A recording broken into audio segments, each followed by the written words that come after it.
So how would you say you should act around your boyfriend or girlfriend's parents when you meet them for the first time? You should act normal. Don't be fake around them, because later on, if you are hanging like around them, then they will see that you've changed or something like that. So just be yourself around them. I mean, obviously be nice and respectful. Say yes ma'am, no ma'am. But yeah, don't be fake for sure, because later on they'll be like, wow, they've changed. At the beginning they were really nice, but now they're kind of rude. So that's how I would act. What age is a good age to start dating? I think a good age is 16, just because it's kind of like in the middle of high school, and that's when people start dating. People get a little more mature around that age, and I'm not saying that people younger than 16 can't date, because they're like great examples of people like that, and they're actually really mature about their relationship. But I think the older you are, the more mature you can be about it. So, but yeah, I think 16 is a good age. How would you say is a good way to date someone in college if you're still in high school? Honestly, you shouldn't be dating someone in college if you're in high school, for girls, because, well, and guys, but basically because, number one, you don't know what exactly they're doing in college. They could be cheating on you. You honestly don't know. You only have their trust, and you can only determine that in their personality. But I think it's best to stay away from that, because just from experience, not me personally, but a lot of my girlfriends have dated guys in college, and I told them it wasn't a good idea. And they were like, yeah, I know, but I know he wouldn't do anything. He's so nice, he would never do that to me.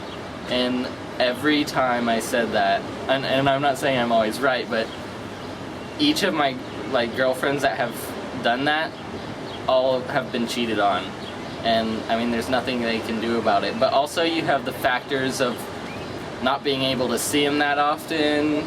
In certain cases, if they're far away, and I think communication is a really good part in a relationship. So if it's hard to communicate with them, I think it just make the relationship a lot harder. What's a good way to ask someone to prom or homecoming? Well, I think everyone likes to be asked in like a fun, surprising way. If you're asking a guy, which, Sadie Hawkins, stuff like that, some guys don't like to be surprised. I don't really know why. It's just like a guy's nature.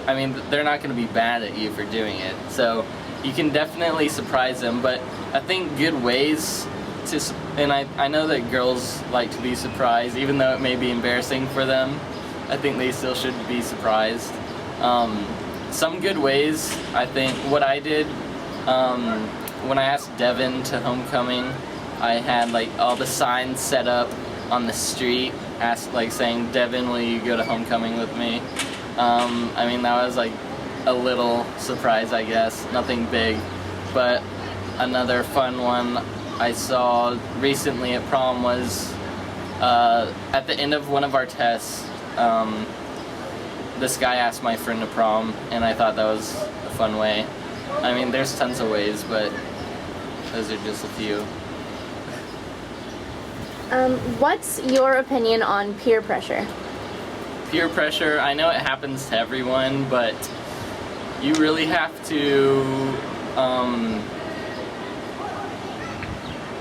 have to think about this one. For peer pressure, I think I know it's tempting and all your friends may be saying for you to do something, but it really kind of shows how strong you are as a person. If you don't fall into it, I think your friends, it's a good example on your friends. They'll be like, oh wow, they're really smart about that. They won't fall into peer pressure, and that might help them when they experience peer pressure. and it's never good because you obviously not wanting to do something, and I think it's best to just say no matter what. What should you do about cheating in a relationship? Cheating right at the bat, if someone cheats, if I had a girlfriend that cheated, I would break up with them, because I mean, once you're a cheater, you're always a cheater. That's what I think. I mean, people can change, but it really shows that like they didn't care that much, and you never know, they might do it again. And it's happened to a lot of people, or a lot of my friends too. I've just experienced it with my friends, and like they'll get back with their boyfriends or girlfriends over and over again, and it just hurts you more and more each time you're cheated on. But yeah, personally, I would say once you cheat, it's like it's over.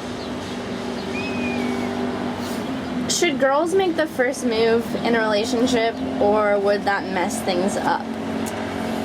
I think it wouldn't mess things up. Guys don't really care. It actually makes it easier for the guys. I mean, guys are mainly, I mean, it's expected for guys to make the first move just because it's like, I mean, it's expected, but it's totally fine if the girl makes the first move. What are some good first date ideas?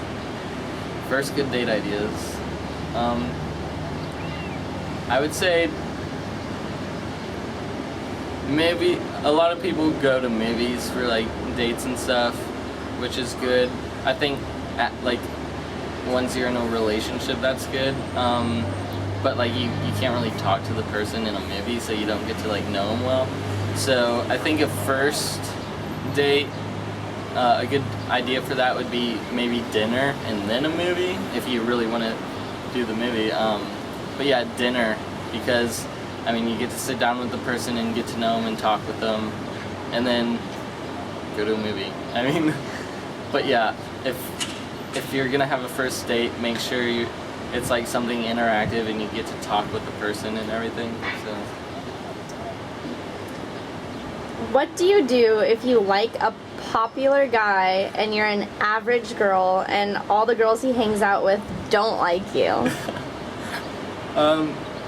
This is just one random question we got on our channel, and I know it's hard for girls.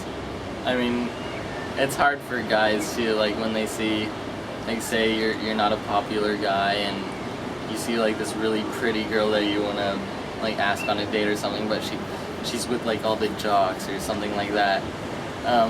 For guys and girls, it's gonna be scary, but I think it's worth the try. Don't really let like all their friends who hate you and stuff get into your head, because that just makes it worse. It doesn't matter what they think, or it doesn't matter what they think about you. So I would go ahead and just ask them on a date or start talking to them and see what happens. I mean, the worst that can happen is they kind of just stop talking to you and it's over, but I mean, it's worth a try. And it does take a lot to get your confidence up in that situation and actually talk to the person or ask them on a date. So, but I think just ignore the popularity part about it, because everyone's the same really. No one's better than anyone else, so they're just another human being just like you. So, I mean, go for it. Does height matter? This is a question we get all the time, and I actually think we already answered it in one of our videos, but I'll answer it again. It doesn't really matter. I think most guys would like to be taller than the girl though, just because it's like a dominance, like protective thing. It's another weird thing about guys, but there are a lot of guys that date taller girls, and